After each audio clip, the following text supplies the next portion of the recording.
പുതിയൊരു job information വീഡിയോയിലേക്ക് എല്ലാവർക്കും സ്വാഗതം. സംസ്ഥാന പൊതുവിദ്യാഭ്യാസ വകുപ്പിന് കീഴിൽ ഉയർന്ന ശമ്പളത്തിൽ സ്ഥിരജോലി നേടാൻ ഉദ്യോഗാർത്ഥികൾക്ക് അവസരം. ജനറൽ എഡ്യൂക്കേഷൻ ഡിപ്പാർട്ട്മെന്റിന് കീഴിൽ വന്നിട്ടുള്ള ഏറ്റവും പുതിയ ജോലിയൊഴിവുകളെ കുറിച്ചുള്ള വിവരങ്ങളാണ് ഈ വീഡിയോയിലൂടെ ഷെയർ ചെയ്യുന്നത്. അപേക്ഷിക്കാൻ എക്സ്പീരിയൻസ് ആവശ്യമില്ലാത്തതും 35,600 രൂപ മുതൽ ശമ്പള സ്കെയിൽ പറഞ്ഞിട്ടുള്ളതുമായ തസ്തികയിലേക്കാണ് അപേക്ഷ ക്ഷണിച്ചിട്ടുള്ളത്. അതുപോലെ തന്നെ 48 വയസ്സ് വരെ ഉയർന്ന പ്രായപരിധി പറഞ്ഞിട്ടുള്ളതും അർഹരായവർക്ക് ഏജ് റിലാക്സേഷൻ ലഭിക്കുന്നതുമായ തസ്തിക കൂടിയാണിത്.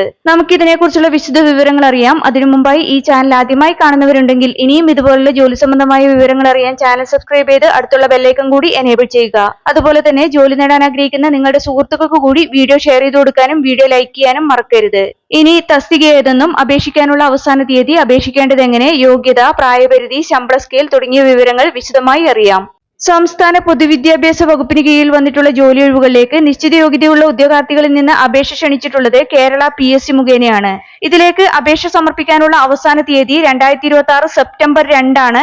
കേരള PSCയുടെ ഒഫീഷ്യൽ വെബ്സൈറ്റിലെ വൺ ടൈം പ്രൊഫൈൽ വഴിയാണ് അപ്ലൈ ചെയ്യേണ്ടത്.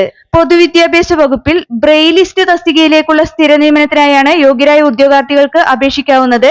ഈ തസ്തികയുടെ ശമ്പള സ്കെയിൽ 35,600 രൂപ മുതൽ 75,400 രൂപ വരെയാണ്. കാറ്റഗറി നമ്പർ 081/2026 ആണ്.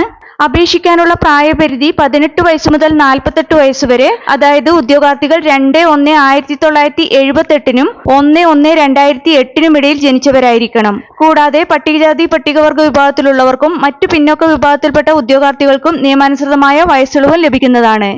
ഇനി ഈ തസ്തികയിലേക്ക് അപേക്ഷിക്കാൻ വേണ്ട യോഗ്യതകൾ നോക്കാം.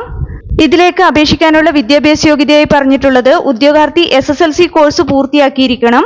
കൂടാതെ ഇംഗ്ലീഷ്, മലയാളം, ഹിന്ദി ഭാഷകളിൽ ബ്രെയിലി എഴുത്തിലുള്ള പ്രാവീണ്യവും ഉണ്ടായിരിക്കണം. അതുപോലെ തന്നെ ഇംഗ്ലീഷ്, മലയാളം, ഹിന്ദി ഭാഷകളിൽ ബ്രെയിലി എഴുത്തിൽ ഒരു സ്പെഷ്യൽ പരീക്ഷയ്ക്കിരിക്കാൻ ഉദ്യോഗാർത്ഥികൾ തയ്യാറായിരിക്കണമെന്നും വിജ്ഞാപനത്തിൽ വ്യക്തമാക്കിയിട്ടുണ്ട്.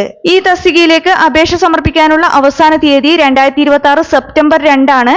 കേരള PSCയുടെ ഒഫീഷ്യൽ വെബ്സൈറ്റിലെ വൺ ടൈം പ്രൊഫൈൽ വഴിയാണ് അപ്ലൈ ചെയ്യേണ്ടത്. വൺ ടൈം രജിസ്ട്രേഷൻ ചെയ്യാത്ത ഉദ്യോഗാർത്ഥികൾ കേരള PSCയുടെ ഒഫീഷ്യൽ വെബ്സൈറ്റിലെ one time registration link select ചെയ്ത് വൺ ടൈം രജിസ്ട്രേഷൻ പൂർത്തിയാക്കുക. അതിനുശേഷം യൂസർ ഐഡിയും പാസ്വേഡും ഉപയോഗിച്ച് അവരവരുടെ പ്രൊഫൈൽ ലോഗിൻ ചെയ്ത് പ്രൊഫൈലിലെ നോട്ടിഫിക്കേഷൻ ലിങ്ക് ഓപ്പൺ ചെയ്ത് ഈ തസ്തികയുടെ കാറ്റഗറി നമ്പർ സെലക്ട് ചെയ്താൽ ഇതിലേക്ക് എലിജിബിൾ ആയവർക്ക് അപ്ലൈ ചെയ്യാവുന്നതാണ്. കേരള PSC, SSC തുടങ്ങിയവയുടെ വിവിധ തസ്തികകളിലെ മത്സര പരീക്ഷകൾക്ക് തയ്യാറെടുക്കുന്ന ഉദ്യോഗാർത്ഥികൾക്ക് പ്രിപ്പയർ ചെയ്യാൻ ഉപകരിക്കുന്ന ബുക്സ് ഈ വീഡിയോടൊപ്പം ടാഗ് ചെയ്ത് കൊടുത്തിട്ടുണ്ട്. താല്പര്യമുള്ളവർക്ക് ഓൺലൈനായി പർച്ചേസ് ചെയ്യാവുന്നതാണ്. നിങ്ങളുടെ പ്രൊഫൈലിൽ ഈ തസ്തികയുടെ കാറ്റഗറി നമ്പറിന് നേരെയുള്ള ചെക്ക് എലിജിബിലിറ്റി എന്ന ഓപ്ഷനിൽ ക്ലിക്ക് ചെയ്താൽ ഇതിലേക്ക് അപ്ലൈ ചെയ്യാൻ നിങ്ങൾ എലിജിബിൾ ആണോ എന്ന് അറിയാവുന്നതാണ്. താല്പര്യമുള്ള യോഗ്യരായ ഉദ്യോഗാർത്ഥികൾ ഈ അവസരം പരമാവധി പ്രയോജനപ്പെടുത്തുക. 2026 സെപ്റ്റംബർ 2 മുമ്പായി തന്നെ അപേക്ഷ ഓൺലൈനായി സമർപ്പിക്കാൻ ശ്രദ്ധിക്കുക. ഈ വിവരം മറ്റുള്ളവരിലേക്ക് എത്തിച്ചേരാൻ വീഡിയോ ഷെയർ ചെയ്യുക, ലൈക്ക് ചെയ്യുക, ഹൈപ്പ് ചെയ്യുക.